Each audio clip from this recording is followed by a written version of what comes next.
आप देख रहे हैं SKK न्यूज। मुजफ्फरनगर से खबर है, जहां थाना जानसठ पुलिस और एसओजी देहात टीम ने संयुक्त कार्रवाई करते हुए किसानों के लिए अनुदान पर उपलब्ध कराई जाने वाली यूरिया खाद की बड़े पैमाने पर कालाबाजारी करने वाले अंतर्राज्यीय गिरोह का पर्दाफाश किया है। पुलिस ने इस मामले में 8 आरोपियों को गिरफ्तार करते हुए उनके कब्जे से 20,430 किलोग्राम अनुदानित यूरिया, 2 पिकअप, 1 कंटेनर, 1 कार और फर्जी बिल बरामद किए हैं। बरामद सामान की कीमत लगभग 60 लाख रुपए आंकी गई है। पुलिस के अनुसार यह कार्रवाई ऑपरेशन किसान प्रहरी के तहत की गई। जांच में खुलासा हुआ कि गिरोह पिछले 6 महीनों से लगभग 15.12 लाख किलोग्राम अनुदानित यूरिया की अवैध बिक्री कर चुका है, जिसे किसानों से सस्ते दामों पर खरीदकर हरियाणा के यमुनानगर स्थित प्लाईवुड फैक्ट्री में ऊंचे दामों पर सप्लाई किया जाता था।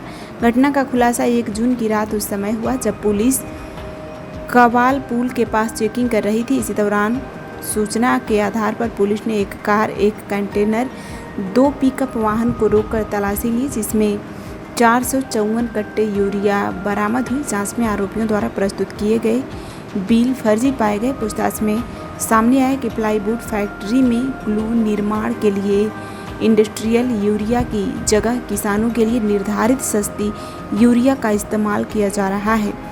गिरोह संगठित तरीके से रैकी कर माल की सप्लाई करता था ताकि पुलिस से बचा जा सके। पुलिस ने सभी आरोपियों के खिलाफ आवश्यक वस्तु अधिनियम सहित विभिन्न धाराओं में मुकदमा दर्ज कर आगे की कार्रवाई शुरू कर दी है। वरिष्ठ पुलिस अधीक्षक मुजफ्फरनगर ने इस सराहनीय कार्य पर पुलिस टीम को 25,000 रुपए का नगद पुरस्कार देने की घोषणा की है। देखिए, मुजफ्फरनगर पुलिस में एक इनपुट मिला था, एक टिप ऑफ मिला था, जिसके परिदृश्य में पिछले 10 से 15 दिनों में इस पर कार्य चल रहा था कि सरकारी जो किसानों के लिए यूरिया सप्लाई होती है उसका कुछ अवैध ब्लैक मार्केटिंग की जा रही है। इस संदर्भ में SPRA उनकी टीम द्वारा पूरे शिद्दत से काम किया जा रहा था और जानसठ पुलिस तथा एसओजी सर्विलांस के संयुक्त प्रयास से अभियान से तथा एग्रीकल्चर अफसर के द्वारा भी इसमें सहयोग किया गया था। इस इनपुट के आधार पर जब चेकिंग की जा रही थी कल 1 तारीख को, तो इसमें एक कैंटर और 2 पिकअप गाड़ियां, 1 आरा गाड़ी के साथ 5 लोग मौके पर गिरफ्तार होते हैं।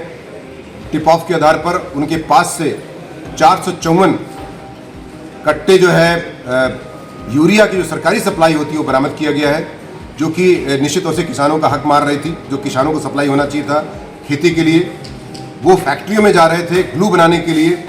चूँकि ये जो प्राइवेट होती है वो 465 या उससे ऊपर का दाम का मिलता है यूरिया, और जो सरकारी सप्लाई होती है 265 रुपये में मिलती है।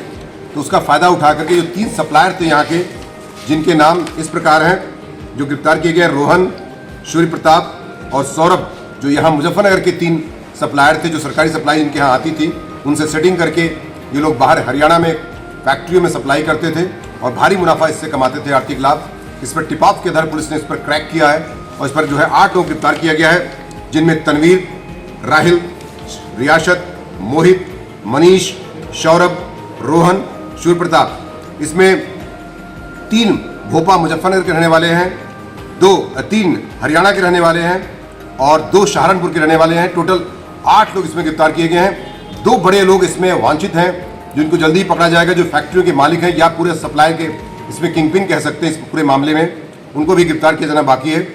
बाकी इसमें पूरी टीम ने बहुत ही शिद्दत से काम किया है तथा निश्चित तौर से ऑपरेशन प्रहरी के तहत, ऑपरेशन किसान प्रहरी के तहत, जिसमें किसानों के हित के लिए तमाम जो मामले, चाहे उनके ट्यूबवेल का चोरी हो, चाहे ट्रांसफार्मर चोरी हो, चाहे उनकी तेल का चोरी हो, या किसी प्रकार का उनका जो है पंप वगैरह की चोरी होता है, पूरे इस प्रोग्राम में जो भी इसमें कार्य किया जाएगा उससे जनपद मुजफ्फरनगर पुलिस द्वारा ऑपरेशन किसान प्रहरी के तहत इसमें कार्य करते हुए किसानों के हित के लिए इसे बड़ा एक पूरे गैंग को, एक ऐसे संगठित गिरोह को पकड़ा गया है, जिसमें कठोरतम कार्रवाई सुनिश्चित करते हुए कार्रवाई की जा रही है जेल भेजने की। साथ ही साथ इसमें मेरे द्वारा SPRA और उसकी पूरी टीम को बधाई देते हुए जो हमारी नॉन रजिस्टर्ड टीम है उसको 25,000 रुपये के इनाम की घोषणा भी की जा रही है। सर, इस यूरिया का फैक्ट्री में क्या इस्तेमाल होता था? मैंने जैसा कि बताया, इसमें कि ये यूरिया का इस्तेमाल जो है प्लाईवुड फैक्ट्रियों में ग्लू बनाने के लिए इंडस्ट्रियल टेक्निकल ग्रेड 1 का प्रयोग किया जाता था। ये इसी प्रकार की यूरिया होती थी, इसलिए इसकी मांग थी और सस्ते दामों में मिल जाने के कारण काफ़ी इनका मुनाफा होता था। इस परिदृश्य में इसी कारण से ये ब्लैक मार्केटिंग की जा रही थी।